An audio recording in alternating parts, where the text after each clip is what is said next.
Hey FRT community, in this video we're breaking down right ventricular heart failure and comparing it to left ventricular heart failure and the way you can tell the difference. Let's dive in.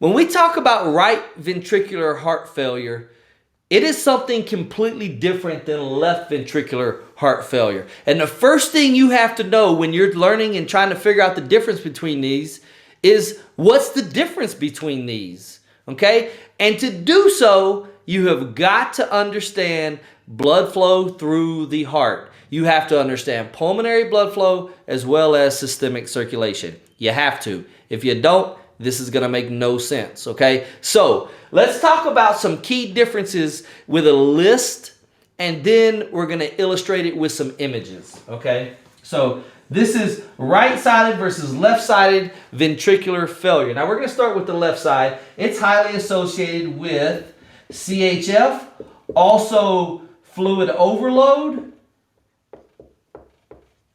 kidney failure, just to name a few, okay? So this is left ventricular failure. Now what you see here is that all of these are related to too much fluid in the circulatory system. And what happens is as that fluid builds up, the left ventricle cannot keep up with all of the fluid. So the fluid builds up in the left ventricle, and the left ventricle is trying to squeeze, but it can't because it's tired. And you see fluid start to back up. Now, when fluid starts to back up, what are some signs and symptoms that we might find with left ventricular failure? Well, obviously, we might see pedal edema, right? We may even see pitting edema. This is where you look at your patient's extremities.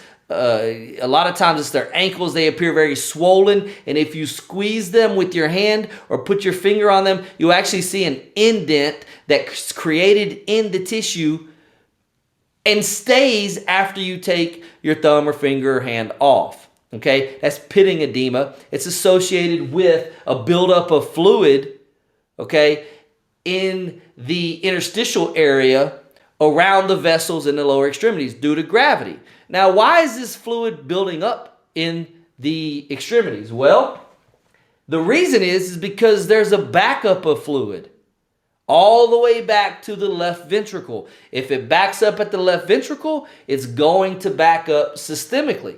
So we have to be aware of that. We may also see JVD. This is where the jugular vein becomes distended and it's noticeable, okay? This is a sign also of left ventricular failure. The fluid backs up somewhere and it backs up systemically, and JVD is one of the things that you might notice. Now another key thing, and this is just a handful of them, this isn't an all-inclusive, this is just a quick rundown so that you start to grasp the difference between right side, left side ventricular failure. Another thing you might see here is pulmonary edema. Now, with pulmonary edema, we're talking about sputum production that becomes very pink and frothy. So the patient is coughing and they're coughing up this large amount of pink and frothy secretions, okay? This might also be accompanied by crackles or even wheezes when you auscultate your patient, okay? You might get called for an albuterol treatment for a patient in an acute CHF exacerbation because somebody heard wheezes. Well, let me tell you, this is the prime example of when albuterol does not fix the wheeze, because the wheeze is not associated with smooth muscle constriction. It's associated with narrowing of the airways due to an excessive buildup of this fluid leaking in from the pulmonary vasculature around and inside of the alveoli. All of these membranes are permeable, so fluid can shift back and forth. Okay, when the left ventricle starts to fail, it floods and backs up in the pulmonary vasculature, leaks out, and enters into and around the alveoli. Okay, now when we talk about right ventricular failure, we're going to talk more about cor pulmonale.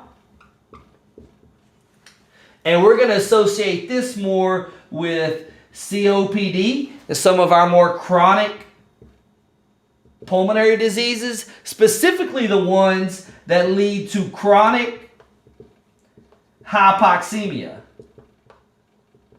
Now, if you're listening to this, watch this series of events, okay? Chronic hypoxemia leads to pulmonary vasoconstriction. That is the vessels that the right ventricle is circulating blood through. It is pushing the blood through the pulmonary vessels. If pulmonary vasoconstriction happens in response to chronic hypoxemia, then your right ventricle has to work harder to push blood through smaller vessels. And it's a muscle. So anytime you work a muscle excessively for a long time, that muscle gets bigger. It also gets weaker with time. So that's how you have cor pulmonale with our COPD patients and our chronic lung diseases in response to chronic hypoxemia. Now, what might I find with cor pulmonale or right ventricular failure? Well, pedal edema is common. You might see it. Why? Well, if it's backing up from the right heart, then it's backing up to the right atrium and out to the SVC and IVC and out to the periphery, and gravity, being at the extremities, pulls that fluid out of the systemic vessels, and it leads to swelling of the extremities. All because of the backup that's happening at the right ventricle. Now, you might also see JVD, very prominent in a lot of our pink puffers or our chronic severe emphysomatics. Very common to see JVD on these patients because of the process I just explained. Right ventricular failure backs up into the right atrium to the SVC and the IVC, and you see these vessels become engorged, and it manifests itself through JVD. Okay? Now, that's all I'm putting on the board on the list. Okay? But there's something that's on this list from a signs and symptoms perspective that is not on this list. And the answer is pulmonary edema. So why is it that we have pulmonary edema with left ventricular failure, but not with right ventricular failure? What's going on here, right? Well, let's make a picture to illustrate this, okay? I'm going to draw heart and lungs and hopefully help it make sense. So these are our lungs. Now, we understand that the heart sits in this region right here. But for this illustration, I'm going to do it different, okay? I'm going to say that the heart looks like this. Now, we know we got 4 segments. This is left ventricle, right atrium, and left atrium. And then all of this leads to systemic circulation, okay? I'll raise this up just a little bit. Now, we know that blood flow from the body returns to the right atrium, to the right ventricle, goes through the lungs, returns to the left atrium via the pulmonary vein, to the left ventricle, and back out to systemic circulation. Okay? It's a big circle. Now, with left ventricular failure, this part of the heart begins to fail, which means fluid backs up here, which means fluid backs up here, and fluid backs up here, and here, and here, and all the way back to here, and it leads to pedal edema. Now the question was, why does pulmonary edema, pink frothy secretions, show up with left ventricular failure, but not with right ventricular failure? Well, here's your answer. The pulmonary circulation is just prior to the left ventricle. So as fluid backs up here, the first place it backs up to besides the left atrium is within the pulmonary vessels.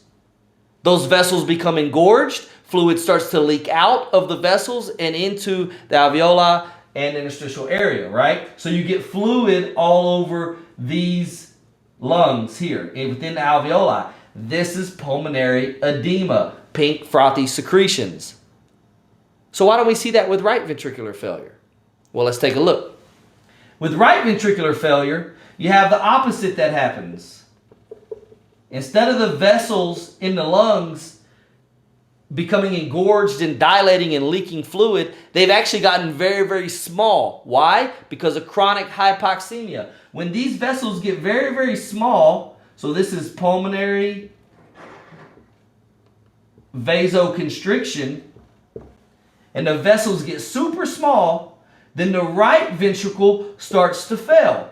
When the right ventricle fails, guess where the fluid goes? Back to the right atrium, back out systemically to the extremities as well as JVD. So why don't we have pulmonary edema with right ventricular failure? Because the backup starts at the right ventricle. The lungs are after the right ventricle. So the systemic circulation is what absorbs and takes on all of the pressure of this backup. Where with left ventricular failure, the pulmonary vessels and the pulmonary vasculature is the first place that takes on the failing left ventricle. Okay? So edema, JVD, CHF, COPD, you don't know. It could be either or. Pulmonary edema, pink frothy secretions, you have to consider something on the left side of the heart, not the right side of the heart. Okay?